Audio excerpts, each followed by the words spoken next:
Professor George Magoha.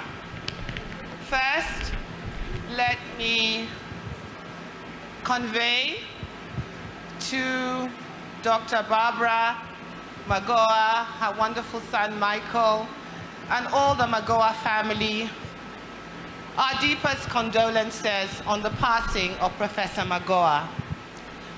I also want to thank everyone who has turned out here in large numbers to condole with the family. I thank President Kenyatta. I thank all the governors, the CSs, and everyone else of high office, and everyone else here, all the mourners who have come to stand with this family and to acknowledge what kind of a man Professor Magoha was and will always be.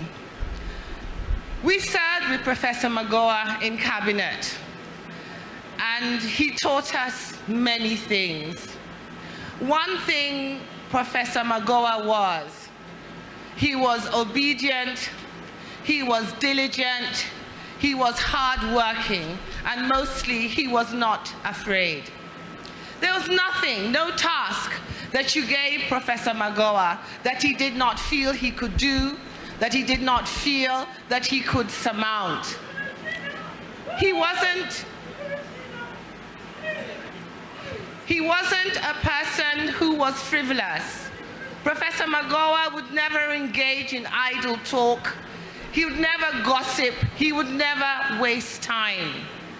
He often told us that he did not want to stay in the office, and what he wanted to do was to be out there in the field, engaging with teachers, engaging with students, and seeing transformation in that sector through his own eyes.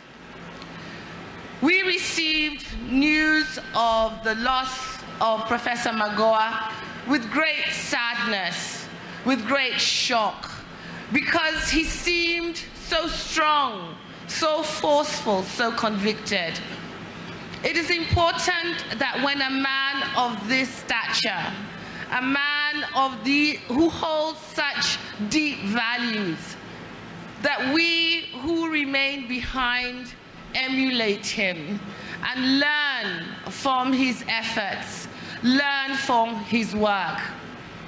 Professor gave everything he had, every ounce of energy, every ounce of intellect, to discharge his duties as the Minister, the CS of Education. I don't think that he could have done much more. He leaves a strong legacy and shows us what service is. He shows us what it means to be selfless. He shows us what it means to be dutiful. And therefore we pray that the Lord will comfort his family, will hold them up, and will fill that huge gap that has been left behind.